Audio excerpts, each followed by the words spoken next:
5 red हेफर्स मतलब कि 5 लाल गाय। पिछले कुछ दिनों से जब भी हम लोग सोशल मीडिया खोल रहे हैं तो हर तरफ ये 5 गाय ही नजर आ रही हैं। हर तरफ इन्हीं की चर्चा है और हर इंसान इन्हीं के बारे में ज्यादा से ज्यादा जानने के लिए बेताब बैठा है। ये सब कुछ होना वाजिब भी है क्योंकि जो कुछ भी होने जा रहा है वो यकीनी तौर पर हमारी दुनिया में एक कयामत खड़ी कर सकता है। तो आखिर इन 5 लाल बच्चियों का मामला क्या है और आखिर यहूदी इन 5 लाल गाय के साथ ऐसा भी क्या करने जा रहे हैं कि जिससे ये माना जा रहा है कि पूरे मिडिल ईस्ट में तो आग लगेगी ही, साथ ही साथ ये पूरा मामला हमारी दुनिया को 3rd वर्ल्ड वॉर में भी झोंक सकता है। आखिर इन 5 गायों का इमाम मेहदी के इस दुनिया में आने से क्या कनेक्शन है और क्या वजह है कि दज्जाल इन 5 गायों की कुर्बानी से पहले दुनिया में नहीं आ सकता है। तो चलिए अपने इन सारे ही सवालों के जवाब आज की इस छोटी सी वीडियो में जानने की कोशिश करते हैं। RH नेटवर्क के नॉलेजेबल फ्रेंड्स, आपको जानकर शायद हैरानी होगी कि जिस तरह से मुसलमान लोग दिन में 5 वक्त की नमाज अदा करते हैं, बिल्कुल इसी तरह से ही यहूदी लोग भी हर दिन 3 वक्त इबादत करते हैं। और जो कुछ भी इनकी इबादत में पढ़ा जाता है, जो कुछ भी प्रोसेस होता है, उसमें एक चीज़ भी ज़रूर शामिल होती है। वो चीज़ है कि ये लोग हर इबादत में अपनी ज़बान से ये कहते हैं, अपनी ज़बान से ये वादा करते हैं कि एक यहूदी होने के नाते हमारा ये फ़र्ज़ है कि हम हमेशा अपना 3rd टेम्पल बनाने की हर मुमकिन कोशिश करते रहेंगे। अब सवाल ये है कि जिस 3rd टेम्पल यानी जिस तीसरे मंदिर को बनाने का वादा अपनी ज़बान से ये लोग अपनी इबादतों में पिछले सैकड़ों सालों से करते आ रहे हैं, आखिर ये 3rd टेम्पल है क्या? ये कब बनेगा, कैसे बनेगा, कहाँ पर बनेगा? तो दोस्तों, इसके लिए हमको इतिहास में कुछ ज्यादा ही पीछे चलना पड़ेगा। ये बात है हजरत सुलेमान अलैहिस्सलाम के दौर की कि जब उन्होंने खुदा के हुक्म से जिन्नातों की मदद से एक बड़ी ही आलीशान इबादतगाह तैयार करवाई, जिसको हैकले सुलेमानी के नाम से जाना जाता है या फिर जिसको यहूदी 1st टेम्पल का नाम देते हैं। ये इबादतगाह कितनी ज्यादा खूबसूरत और आलीशान थी, इस बात का अंदाजा आप लोग इसी बात से लगा सकते हैं कि उस दौर में पूरी दुनिया के अंदर इस बिल्डिंग को कौमे बनी इसराइल की शान शौकत की अलामत समझा जाता था। वैसे यहाँ पर मैं आप लोगों को ये भी बताता चलूँ कि ये वही हजरत सुलेमान अलैहिस्सलाम हैं कि जिनको यहूदी या फिर वेस्टर्न कंट्रीज में रहने वाले बाकी लोग किंग सोलोमन के नाम से याद करते हैं, और ये उन्हीं दाऊद अलैहिस्सलाम के बेटे थे कि जिनको किंग डेविड के नाम से याद किया जाता है। फिलहाल फिर हजरत सुलेमान अलैहिस्सलाम के चले जाने के बाद हुआ ये कि उनकी ये कौम नाफरमान हो गई, गलत रास्ते पर पड़ गई, गलत काम करने लगी, जिसका नतीजा ये हुआ कि अब इनके ऊपर खुदा की तरफ से बाबुल का एक जालिम बादशाह कि जिसको इतिहास में बख्ते नसर के नाम से जाना जाता है, उसको मुसल्लत कर दिया गया। उसने हमला करके पूरे शहर की ईंट से ईंट बजा डाली। वो 1st टेम्पल के जिसको हजरत सुलेमान अलैहिस्सलाम ने तामीर करवाया था, उसको भी पूरी तरीके से तबाह कर दिया गया। कौमे बनी इसराइल को या तो बड़ी तादाद में कत्ल कर दिया गया या फिर बचे हुए लोगों को गुलाम बनाकर बाबुल ले जाया गया। फिलहाल दौर बदला और फिर बाबुल की वो सल्तनत भी कमजोर हो गई कि जिसने यहूदियों को एक लंबे वक्त से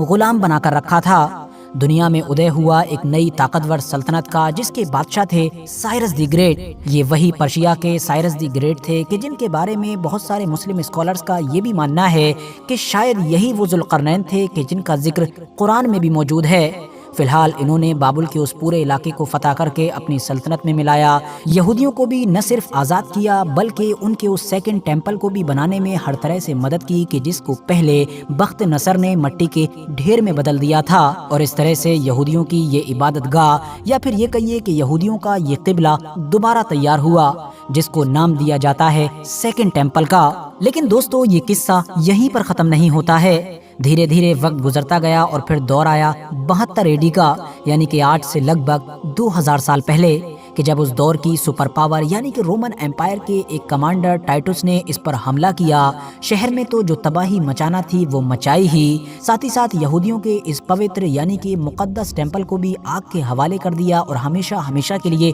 खत्म कर दिया। और तब से लेकर आज तक लगातार यानी पिछले 2000 साल से यहूदी लोग अपने उसी टेम्पल को बनाने का बड़ी बेसब्री के साथ इंतजार कर रहे हैं। अब क्योंकि जो हज़रत सुलेमान अलैहिस्सलाम ने बनाया था उसको यहूदी 1st टेम्पल का नाम देते हैं। उसके बाद जो साइरस द ग्रेट यानी कि हज़रत जुल्करनैन की मदद से बनाया गया था उसको 2nd टेम्पल का नाम देते हैं, क्योंकि वो दोबारा में तैयार हुआ था। और अब जब भी बनेगा तो जाहिर है वो तीसरी बार बनेगा, इसीलिए उसको 3rd टेम्पल का नाम दिया जाता है। पिछले 2000 साल के लंबे अरसे में यहूदी लोगों ने अलग अलग तरह से अलग अलग वक्तों पर अपने इस मुकद्दस टेम्पल को बनाने की कोशिशें तो की, मगर कभी भी वो लोग कामयाब ना हो सके। लेकिन अब उनको लगता है कि फाइनली उनका वक्त आ चुका है, क्योंकि आज के दौर में यहूदी कौम जितनी ज्यादा ताकतवर हो चुकी है और जितना उसका पूरी दुनिया पर इन्फ्लुएंस है, इतना इतिहास में कभी भी नहीं रहा है। यही वजह है कि दुनिया को भले ही इस बात की खबर थी या ना थी, लेकिन उन्होंने अपने थर्ड टेम्पल को बनाने की तैयारियां तो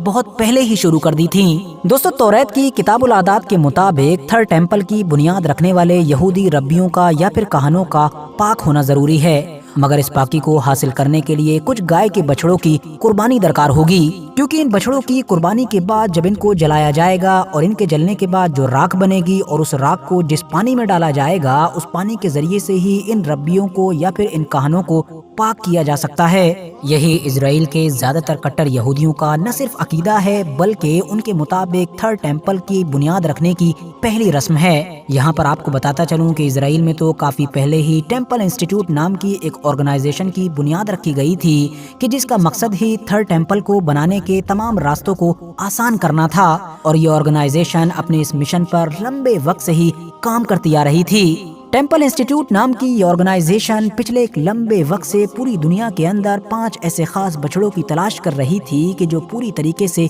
सुर्ख रंग के हों, यानी जिनकी बॉडी का हर पार्ट, हर बाल सुर्ख रंग का हो, इवन उनके जो पैर हैं यानी कि खुर, वो भी सुर्ख रंग के हों। लाख कोशिशों के बावजूद भी ये लोग कामयाब नहीं हो पा रहे थे। हालांकि बताया जाता है कि इनको सन 1997 और 2000 में इस तरह के कुछ बछड़े मिल भी गए थे, लेकिन बाद में इन बछड़ों को यहूदी रब्बियों की तरफ से रिजेक्ट कर दिया गया था, क्योंकि उनके मुताबिक ये उन शर्तों पर खरे नहीं उतर रहे थे कि जो उनकी किताबों में मौजूद हैं। फिलहाल 22 साल के बाद यानी कि सन 2022 में अचानक से ये खबर निकल कर आई थी कि फाइनली टेम्पल इंस्टीट्यूट उन 5 बछड़ों को ढूंढने में कामयाब हो चुका है कि जिनको वो एक लंबे वक्त से तलाश कर रहा था। अमेरिका के टेक्सास इलाके में मिले इन 5 बछड़ों को न सिर्फ भारी रकम देकर खरीदा गया, बल्कि फिर इनको इलीगल तरीके से फौरन ही अमेरिका से इजराइल की तरफ ट्रांसफर किया गया, और तब से लेकर अब तक लगातार इन 5 ही बछड़ों को वेस्ट बैंक के किसी खुफिया इलाके में पाला जा रहा था,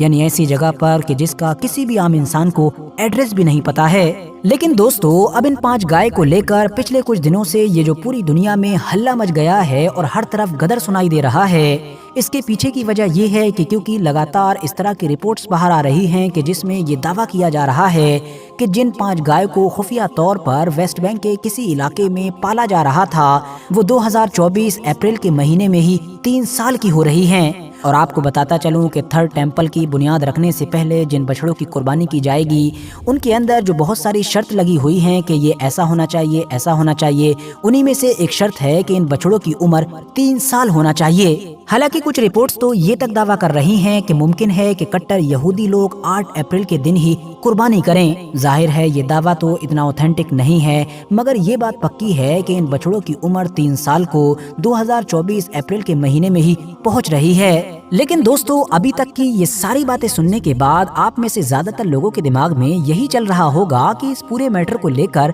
इतना हल्ला क्यों? अगर यहूदी लोग अपना थर्ड टेम्पल बनाते हैं तो बनाने दो, इससे किसी दूसरे को क्या परेशानी हो सकती है? लेकिन नहीं दोस्तों, यहीं पर टर्निंग पॉइंट है। मामला ये है कि कट्टर यहूदी लोगों का ये दावा है कि उनका वो हजारों साल पुराना टेम्पल उसी जगह पर मौजूद हुआ करता था कि जहां पर आज के दौर में मुसलमानों की तीसरी सबसे मुकद्दस मस्जिद यानी कि मस्जिद अक्सा और डोम ऑफ द रॉक मौजूद है। अब जाहिर है इसका सीधा सा मतलब यही निकलता है कि थर्ड टेम्पल की बुनियाद और मस्जिद अक्सा की शहादत। ज़ायोनिस्ट यहूदियों का ये भी मानना है कि तौरात और तालमुद जैसी उनकी किताबों में लिखी गई शर्तों के मुताबिक ही थर्ड टेम्पल उनके लिए बनाना इसलिए भी जरूरी है क्योंकि उन शर्तों के साथ जब वो थर्ड टेम्पल बना लेंगे तभी वो अपने उस मसीहा को बुलाने में भी कामयाब हो पाएंगे कि जो इस दुनिया में आकर उनकी किस्मत को बदल कर रख देगा और पूरी दुनिया पर उनकी हुकूमत कायम करवाएगा। क्योंकि उनकी किताबों में उनको यही बताया गया है कि आखिरी वक्त में आने वाला उनका मसीहा ही उनके लिए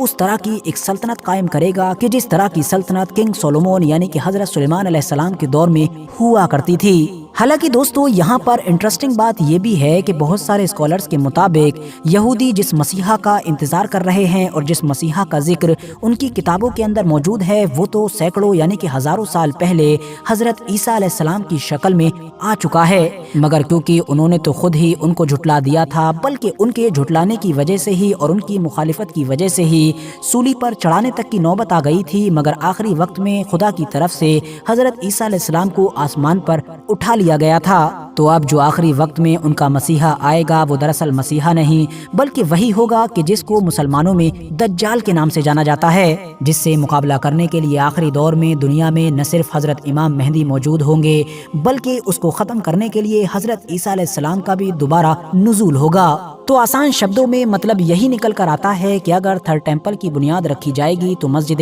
अक्सा की शहादत होगी। शायद यही वजह है कि गाजा में जो जंग हमास और इजरायली आर्मी के बीच शुरू हुई थी उसको बाद में फिलिस्तीन के आम लोगों की नस्ल कशी में बदला जा चुका है, ताकि जब फिलिस्तीनी ऑलरेडी अपने या फिर अपने बच्चों के वजूद बचाने के लिए ही लड़ रहे होंगे तो आखिर वो मस्जिद अक्सा की शहादत पर संघर्ष कैसे कर पाएंगे। बाकी जहाँ तक मामला फिलिस्तीन के अलावा बाकी मुस्लिम दुनिया का है तो उनमें से तो ज्यादातर मुस्लिम देशों की हुकूमतों का ये हाल है कि अगर उनको इजराइल की तरफ से अच्छे पैसे दिए जाएं तो शायद वो खुद ही थर्ड टेम्पल बनाने का ठेका पकड़ लें। आज का टॉपिक काफी अहम है तो मैं उम्मीद करता हूं कि आप लोग कमेंट्स बॉक्स में अपनी कीमती राय लिखेंगे कि जिसका मैं बड़ी ही बेसब्री के साथ इंतजार करूंगा। बाकी आज की ये वीडियो यहाँ पर खत्म करने से पहले मैं आप लोगों से ये रिक्वेस्ट भी जरूर करना चाहूंगा कि आप लोग मेरा सेकंड चैनल कि जिस पर मेनली मैं न्यूज वगैरह ही कवर करता हूँ उसको भी जरूर सब्सक्राइब करें। डिस्क्रिप्शन और कमेंट्स बॉक्स में लिंक मिल जाएगा। बाकी यूट्यूब पर साजिद ज़ुहैब लिखकर भी सर्च कर सकते हैं। ये वीडियो अगर जानकारी से भरपूर लगी हो तो वीडियो को लाइक करें, दोस्तों के साथ जरूर शेयर करें